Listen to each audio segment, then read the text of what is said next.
Hey guys, welcome back to the channel. It's Space Monkey Mafia here, and today is Friday, so it's Sergeant Greenguy. He's my beta Splendens. He's the only one I have. The rest I have are beta Embellis. And today we're going to do some more Tales from Retail. I'm not breaking the law and risking my career for you. I work in the UK as an optometrist and generally tend to work for independent chains. I spend 95% of my time examining patients, so tend not to get involved with the retail side. Anyhow, one quiet afternoon, a gentleman walks in. Let's call him NM for Nasty Man, and starts chatting to the receptionist. Let's call her LR for Lovely Receptionist. I can hear the interchange from my office. NM, I would like to buy a set of glasses, please. LR, sure thing. Are you registered with us? NM, no, I've just moved to the area. LR, okay, when did you last have your eyes tested? NM, about 4 years ago. LR, I see. In that case, you will need to get your eyes tested as your last prescription will be out of date. NM, now, my lovely, do not start playing silly fun and games with me here, said in a very nasty and patronizing manner. LR, obviously taken aback. I'm sorry, sir, but I'm not trying to play any games here.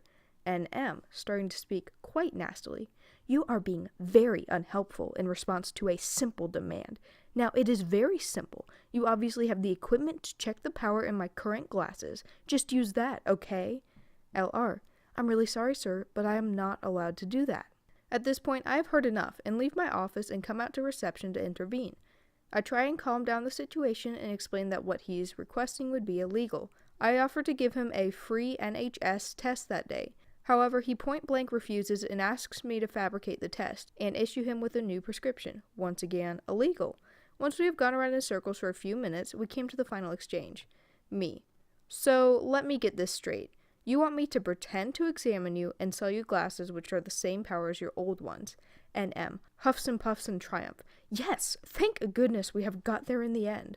Me. So, in short, you are requesting that I fabricate medical data, issue a false prescription, defraud the NHS, and potentially risk my professional registration and career. Is there anything else you would like me to do today? NM, not even a hint of shame. No, that will be fine by me. Me, I am not breaking the law and risking my career for you. You have been very rude to myself and my colleague here. Please leave the store and do not return. Your custom is not wanted here. NM, obviously gobsmacked that I stood up to him. Oh, okay. Then subsequently walks out. I have never experienced anything like this before or afterwards. To put things very simply, all he needed to do was sit for an exam for 25 minutes, and I could have issued him with a brand new prescription and gladly made him up a set of glasses.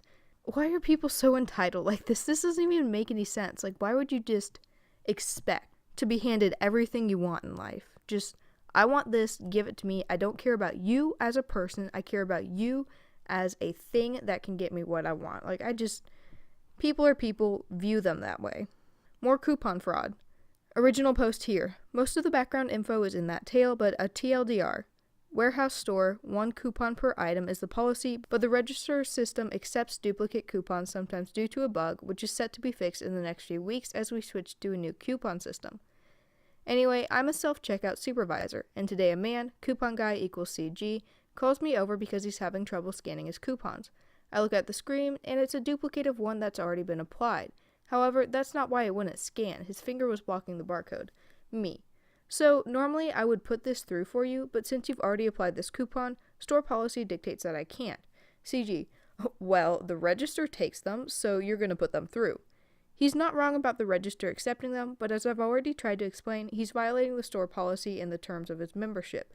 See original post for more details. Me. The registers have a bug that allows them to take doubles. However, all employees know to only accept 1 per item, and the bug is being fixed shortly. I apologize, but I cannot do this for you or I will get in trouble. Corporate is rolling out new coupons over the next few weeks that have more anti-fraud protections. Not sure how exactly it works, but the coupons are much more specific now, and the registers will check them against the items more carefully. CG.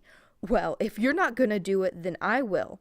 CG grabs the coupons and scans them, then pays and walks away. A minute later, our loss prevention manager, LP, comes downstairs. Me. Hey LP, can you reprint the receipt from self-checkout number X? He pushed through some fraudulent coupons after I specifically told him it was against policy.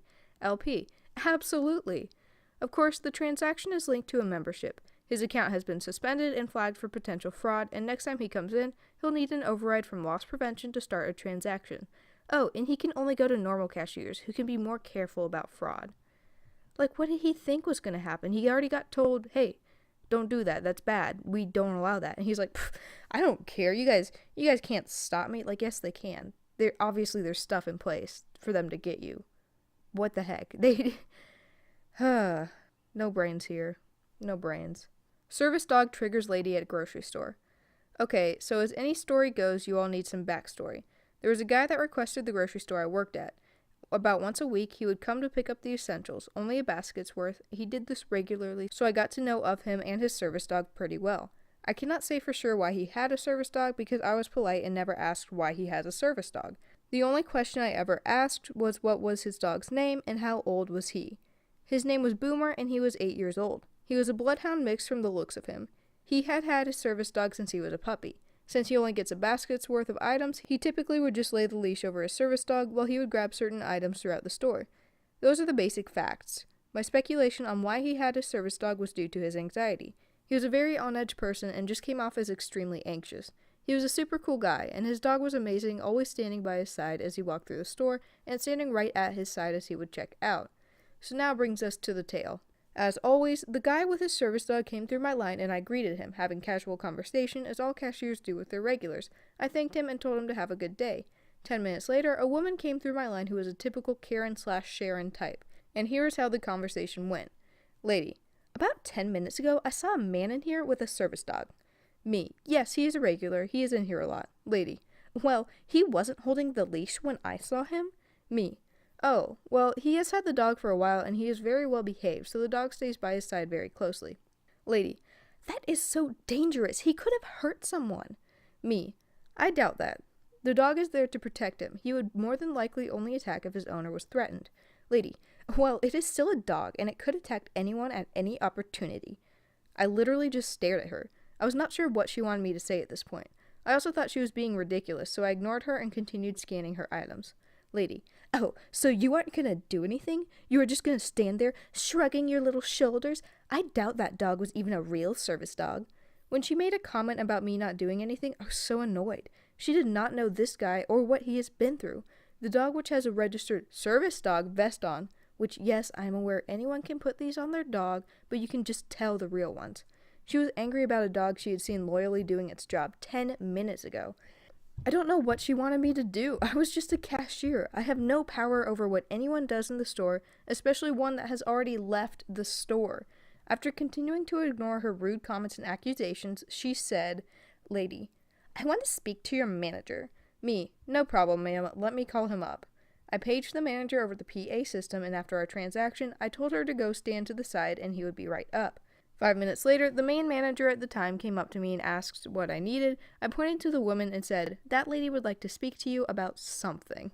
Since they were out of earshot, I could not hear the conversation, but when I would look over, I saw her point over at me a couple of times, which I could only assume she was blaming me for the whole situation. My manager finished the conversation with her and she walked out of the store. I expected him to come up to me and give me the talk. We all know the one after a customer complains. All he did was look at me, shrug his shoulders, smile at me, and walk back to his office. Dang, I miss that job at times. Okay, so at this one, you really gotta leash your dog. There's a lot of bad things that happen. I mean, just recently, where I live, someone's dog was mauled terribly because someone didn't leash their dogs. I mean, dogs here all the time. There's a wooded area. They get out, they go kill deer, they go kill squirrels. They will kill smaller animals too. Sometimes that happens to be other people's dogs who are in their yards, who are secure, who are not doing anything. But like seriously, like these dogs get killed just because like, you know, they're tied to a little stake outside for an hour or two to get them some exercise or whatever, and that unleashed dog just comes by and like kills them. It upsets me because I see it so often here and none of them are trained well enough to be off a leash. Like even the school I go to, it's got quote-unquote service dogs because there's no way those things are trained as actual service dogs. They have the vest. They bark. They bark at people walking by, which, as you can imagine, is an issue in a school. They will lunge out at people, like, walking by. Freaks me out. Sometimes the people unleash them every now and then. I don't know if they unleash them or if they get out, because you just see them running down the halls with no one around them, unsecured, just going wild. And there's no way that's a service dog, obviously. There's no way that's trained. Real service dogs should still be leashed, but they won't do anything because they've been trained for years, and they are trained very, very well by professionals who know how to train dogs and know how to train them so that they are secure and that they're safe around people. They won't bark, they won't lunge at people, they won't flip their leash, they will stay by their owner, and they're trained well. Some of them can call 911 for their owners. Like, dogs are smart animals. Some of them open doors for their owners, some of them turn off the lights. There's a huge difference between a service dog and just some random dog. Like, in this instance, especially because it says he was only putting the leash down to grab groceries, like, yeah, that's fine. If it's only down for a couple of seconds, sure, it's a public area, but if it is a real trained service dog, it's not going to cause an issue with anyone. What does she mean it's going to attack at any time? Like, no. I mean, as someone who's been attacked by 2 dogs, they don't just attack for no reason. Like, one of them, I crossed into its quote-unquote territory as a little tiny child trying to go grab my ball. The other one, it was trying to be friendly. It really was. It was just too big and I was just too small. But they always have a reason. They are an intelligent animal and they know what they're doing for the majority of the time. Like, just let people with service dogs be. My goodness. Sorry for the rant, guys. And that about wraps it up for today. I hope you guys did enjoy it, though. We got some more entitled ones this time. I know there weren't a whole lot of entitled people last time, so I filled this one with entitled people. And, I hope you guys did like it. Like, comment, subscribe, all the good little YouTube stuff, and I'll meet you guys back here tomorrow. Bye.